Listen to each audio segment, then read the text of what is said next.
Guys, what is going on? My name is Ryan. I play chess and put my videos on YouTube. Today I wanted to show you guys an interesting video that really shows how to initiate and win the queen side of the board. It also shows you a nice trap in the French defense and how to attack a uncastled king.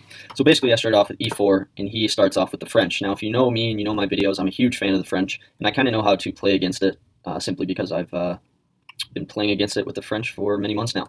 Anyways, I go ahead and bring my knight right here, and he carries through with the French. I wanted to be aggressive, and so I pushed my pawn. Now this is typically what I like to see in the French, the advanced variation, simply because I know many lines to it, but I wanted to see how many lines that he knew in it. So he goes ahead and goes with the typical c5 push from black, and I start the full-fledged advanced variation, just in a different set of moves. He carries on with that, and I solidify my pawn chain in the center and ask him to try to take it apart, basically. He goes with the next best line, which is to bring the king right there, or the queen right there.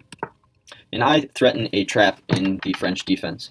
If he takes this pawn right here, and I recapture with the pawn, he takes with the knight, I take with the knight, he takes with the queen. There's a nice trick where you can move this bishop here with check and win the queen here. That's the importance of bringing this bishop here to stop those checks.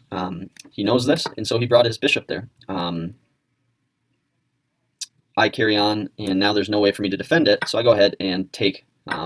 He did know all the lines, and kudos to him. Anyways, I go ahead and castle, and now all of his pieces are on my queen side, and he still has not castled, and this is kind of dangerous, so he's going to start to look to castle, and that's what he does. He brings his knight here, and this is a mistake because it's really tempting here to move the knight to any position, but if you move it here, I'm going to take here with my bishop, develop my bishop out of there. You're going to recapture here with the pawn, and your king side is basically ruined.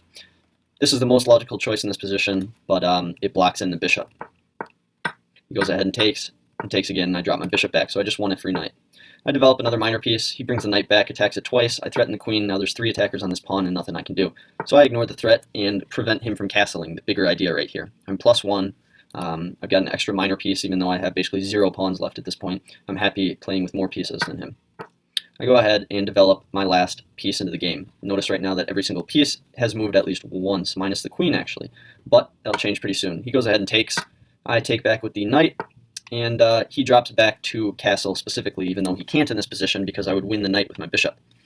So this is kind of an odd move, but this allows me to come up here with my queen and threaten this, taking this pawn. I really don't want him to castle in this point, even if he would lose the knight, just because it's vulnerable here in the center. He also cannot escape and castle on the queen side right now because the king would end up here on c8. Now I would come over here and pin the queen to the king. So he's really in a tough spot with this centralized queen here on d4. He goes ahead and threatens the queen, which is what I thought he was going to do, and this allows me to come back and add more pressure on his queen side. Now this is the start of a very strong queen side attack, now that he's stuck here without being able to castle. This bishop is not going to move anytime soon. He pushes this pawn, and this allows me to open up this rook and develop. I guess I gain a tempo on the queen and add more attackers to the queen side. He drops back, and I have this nice little quiet move of bringing the bishop to a very active square. It really prevents him from making a lot of moves here on the queen side. He develops that pawn and stops me from taking on here. I go ahead and kick the knight out of there. There's no reason he should be there. He's got no attack, and I want him to come back here on the queen side. This allows me to bring my bishop into an even more centralized, nice square for him.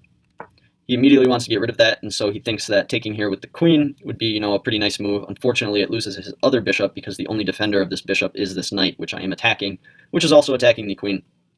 So he's almost forced to retake with the queen or the king. He takes with the queen, and I take with the rook. He brings the knight, the queen down to threaten my rook. I'm not worried about this. I get my other rook on the central square, and you can see I'm absolutely dominating the c-file right now. He brings his king back. He really doesn't have any moves here. He doesn't want to be pinned here with this rook. I go ahead and threaten the rook anyways. He moves over here and threatens this bishop, and I'm fine with this because it allows me to win the queen with check here. Notice this nice pin. And he resigned at this point. Anyways, I thought this was a fun game and a good example of how to, win over the queen side. I could actually start a windmill if he carried this out here with a check. He's forced to move right here. Then I could take this pawn with check. And then... Anyways, hope you guys liked this video, and I wish you the best of luck in your chess. Bye-bye. What's up, guys? Thanks again for watching my video here today. I really appreciate it, and if you have any questions about any specific moves or anything about the game, please leave them below. I'd love to answer those.